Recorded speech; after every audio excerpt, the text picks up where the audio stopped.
Hi நண்பர்களே, welcome to Tamil பொண்ணு வீடு சேனல். இன்றைக்கி சண்டே. ஸோ இன்றைக்கி எங்கள் வீட்டு சண்டே மெனு பிரியாணி, சிக்கன், முட்டை. ஆனால் இன்றைக்கி பண்ண போகிற ஆள் தான் டிஃப்ரெண்ட். அது யாருன்னா, இன்றைக்கி எங்கள் அம்மா பண்ண போகிற சிக்கன் பிரியாணி தான் இன்றைக்கி நான் உங்களுக்கு இந்த வீடியோவில் காட்ட போகிறேன். ஸோ இன்றைக்கி எங்கள் அம்மா எங்கள் வீட்டுக்கு வந்திருக்கு. ஸோ அதனால் நான் இன்றைக்கி அவங்க கையால் நான் பிரியாணி பண்ணி காட்டலான்னு உங்களுக்கு இந்த வீடியோ போடுறேன். ஸோ பிரியாணி நம்ம ரெகுலர் பண்ணுறது தான். ஸோ இது எங்கள் அம்மா ஸ்டைல் சிக்கன் பிரியாணி, நாட்டுக்கோழிக்குள்ள வச்சு சிக்கன் பிரியாணி பண்ண போகிறாங்க. ஸோ ஃபஸ்ட்டு பிரியாணி பண்ணதுக்காக ஒரு பேஸ்ட் ரெடி பண்ணணும் பிரியாணிக்கு. ஸோ அதுக்கு ஃபஸ்ட்டு எல்லாம் வெங்காயம், தக்காளி எல்லாம் க்ளீன் பண்ணி எல்லாம் நாங்கள் வச்சுட்டோம். ஸோ அதில் பச்சை மிளகா போட்டிருக்காங்க, அதுக்கப்புறம் புதினா, கொத்தமல்லி. எதுவுமே பக்குவம் எங்கள் அம்மா கை பக்குவம் தான். அவங்களுக்கு எவ்வளோ மெஷர்மெண்ட்டோ நம்ம 4-5 பேருக்கு பண்ணுற மெஷர்மெண்ட்காக எங்கள் அம்மா எல்லாம் பேஸ்ட் பண்ணிகிட்டு இருக்காங்க. ஸோ அது கூட இப்போ வெங்காயமும் தக்காளியும் எல்லாம் போட்டு நம்ம ஒரு பேஸ்ட் ரெடி பண்ணிக்கலாம். ஸோ அதுக்கு வெங்காயம் இப்போ சாப் பண்ணிகிட்டு இருக்காங்க. நான் சமையல் பண்ணும்போது எல்லாமே சாப்பிங் போர்டில் தான் பண்ணுவேன். எங்கள் அம்மா எல்லாமே கையாலே, அவங்களுக்கு இந்த சாப்பிங் போர்டெல்லாம் ஆகவே ஆகாது. ஸோ எல்லாமே அவங்க கையாலே பண்ணி அப்படியே மிக்ஸி ஜாரில் போடுறாங்க. ஸோ மீன்வாயில் முட்டை பாயில் பண்ணி வைக்கிறாங்க பிரியாணிக்காக. பிரியாணிக்கு முட்டை இல்லாமல் பிரியாணியாகவே இருக்காது. ஸோ அது சைடில் நம்ம பாயில் பண்ணிகிட்டு இருக்கோம். ஸோ எல்லாம் சாப் பண்ணி வச்சாச்சு. ஸோ அதுக்கு பேஸ்ட்டும் நம்ம நல்லா அரைச்சாச்சு. ஸோ இப்போ நம்ம பிரியாணி ரெடி பண்ணதுக்கு ஒரு பெரிய டோப்பில் நாங்கள் பாதி நெய்யும் பாதி எண்ணெய் யூஸ் பண்ணுறேன். இல்லை நமக்கு ஃபுல்லாக எண்ணெயை யூஸ் பண்ணணும், இல்லை ஃபுல்லாக நம்ம கீ யூஸ் பண்ணாலும் நம்ம யூஸ் பண்ணிக்கலாம். நம்மளுக்கு எப்படி டேஸ்ட் வேணுமோ அப்படி. ஸோ நாங்கள் ரெண்டுமே பாதி மிக்ஸ் பண்ணி அந்த வானலில் போட்டாச்சு. ஸோ இப்போ சூடான பிறகு நம்ம எல்லா ஹோல் ஸ்பைசஸ், பட்டை, கிராம்பு, ஏலக்காய், பே லீஃப் எல்லாமே ஒன்றா க்ரஷ் பண்ணி அதுக்குள்ளே சாட்டே பண்ணிக்கலாம். பிரியாணிக்கு மெயினே புதினா கொத்தமல்லிக்கு அடுத்தது இந்த ஹோல் ஸ்பைசஸ் தான் இந்த பிரியாணிக்கு ஒரு அரோமா கொடுக்கும் போது. ஸோ முட்டையும் நல்லா பாயில் ஆகிட்டு இருக்குது. முட்டை பாயில் பண்ணுறதுக்கு மேக்ஸிமம் 7 மினிட்ஸ் தான். அதில் அது முட்டை பாயில் ஆகிடும். ஸோ முட்டை பாயில் பண்ணும்போது நான் ஆல்ரெடி உங்களுக்கு டிப்ஸ் சொன்னேன், கொஞ்சம் உப்பு போட்டு அது கிராக் ஆகாமல் இருக்கும். ஸோ முட்டை பாயில் ஆகிட்டு, ஸோ இப்போ நம்ம ஹோல் ஸ்பைசஸ் போட்ட பிறகு கொஞ்சம் நம்ம புதினா கொத்தமல்லியும் அதே எண்ணெயில் இன்ஃப்யூஸ் பண்ணுறோம். ஏன்னா அதோட அரோமா அந்த பிரியாணியில் இன்ஃப்யூஸ் ஆகுதுக்காக. ஸோ அது நல்லா ஸ்பார்க்கிள் ஆன பிறகு நம்ம அரைச்சி வச்ச பேஸ்ட் இருக்குது, அந்த விழுதை போட்டு நம்ம நல்லா பச்சை வாசனை போகிற வரைக்கும் நல்லா அதை மிக்ஸ் பண்ணிக்கலாம். ஸோ இது ஒரு 2-3 நிமிஷம் நல்லா எண்ணெயில் வசிக்கிட்டு இருக்கலாம். ஸோ அப்படியே கொஞ்சம் எண்ணெய் பிரிஞ்சு வரும் மசாலா, அது வரைக்கும் நல்லா. மெயின்லி பிரியாணி பண்ணணும், நல்ல மசாலாவை குக் பண்ணணும். அதுதான் ஒன் ஆஃப் த டிப்பு பிரியாணியில். ஸோ இப்போ நம்ம நல்ல மசாலா குக் ஆகிட்ட டைமில் நம்ம இஞ்சி பூண்டு பேஸ்ட்டு, என்கிட்ட ஆல்ரெடி ரெடிமேட் பேஸ்ட்டுக்கு நான் அது யூஸ் பண்ணுறேன். இல்லை உங்கள்கிட்ட ஹோல் இஞ்சியும் கார்லிக் இருந்தால் நீங்கள் அதை க்ளீன் பண்ணி நம்ம அரைச்ச பேஸ்ட் கூட போட்டு நீங்கள் அரைச்சிக்கலாம் ஆல்ரெடி. ஸோ என்கிட்ட பேஸ்ட் இருக்கிறனால நான் அதை தனியாக ஆட் பண்ணுறேன். ஸோ எல்லாம் ஒன்றா பைண்ட் பண்ணி நம்ம நல்லா குக் பண்ணிக்கலாம் அதை.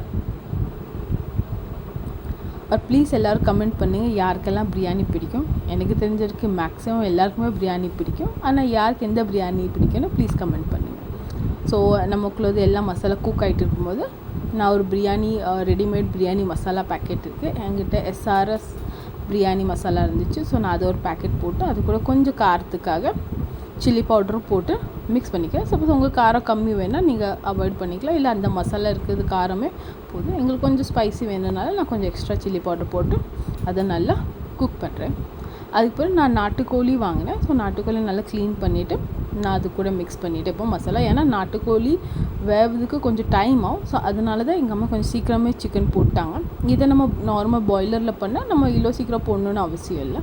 ஸோ நாட்டுக்கோழி வேவதுக்கு கொஞ்சம் டைம் இருக்குன்னா அது கூட மிக்ஸ் பண்ணி அது கூட கொஞ்சம் தயிர் ஊற்றி அதை நல்லா மிக்ஸ் பண்ணுறாங்க. அந்த மசாலா கூட நல்லா சிக்கன் கோட் ஆகி அதோட மசாலா எல்லாம் சிக்கனில் இன்ஃப்யூஸ் ஆயிரும்.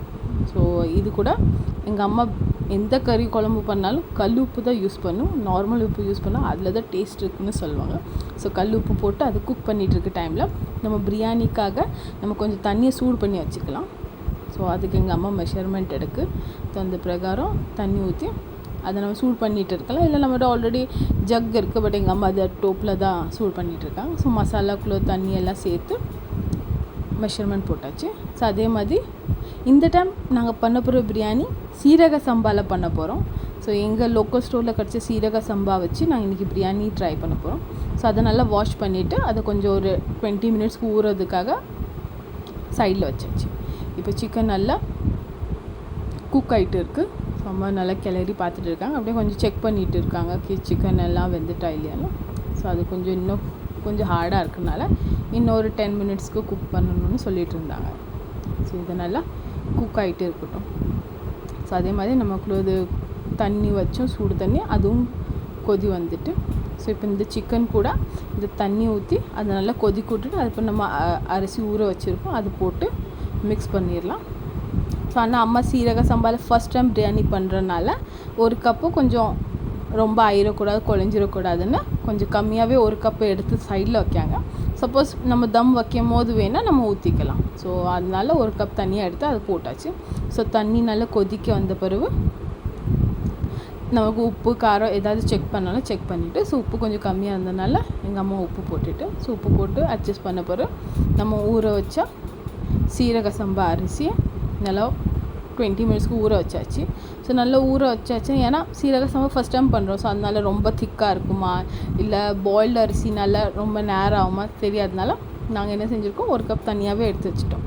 ஸோ இதனால் இப்போ எங்கள் அம்மா நல்லா வாஷ் பண்ணி காட்டுறதுக்கு அது லைட்டாக உடையில. ஸோ இன்னும் கொஞ்சம் ஸ்டிஃபாகவே இருக்கனால அது கொஞ்சம் டைம் ஆகும் குக் ஆகுதுக்குன்னு தெரிஞ்சிச்சு. ஸோ அதனால் அது கூட மிக்ஸ் பண்ணியாச்சு. இப்போ நல்லா பாருங்கள், அப்படி எண்ணெயெல்லாம் அப்படியே மிதக்குது அந்த ஆயிலில். அந்த சுடு தண்ணி ஊற்றினதுனால அப்படியே ரொம்ப எனக்கு அது வீடியோ நான் ஆடியோ ரெக்கார்ட் பண்ணும்போது கூட எனக்கு அதோட ஃபீல் வருது. அவ்வளோ செம்மையாக இருந்துச்சு சீரக சம்பா. நீங்களும் உங்கள் வீட்டில் ட்ரை பண்ணி பாருங்கள். எங்களுக்கெல்லாம் சீரக சம்பா அரிசி கிடைக்கிறதே ரொம்ப கஷ்டமாக இருக்குது. இங்கே இதே தமிழ்நாட்டில் நாங்கள் இருந்தால் எங்களுக்கு ஈஸியாக இருந்திருக்கும். இது எங்கள் அம்மா தாராவி போச்சு. ஸோ அப்பா அங்கேருந்து வரும்போது வாங்கிட்டு வந்தாங்க சீரக சம்பா. ஸோ அதான் இன்றைக்கி நாங்கள் ட்ரை பண்ணிகிட்ருக்கோம்.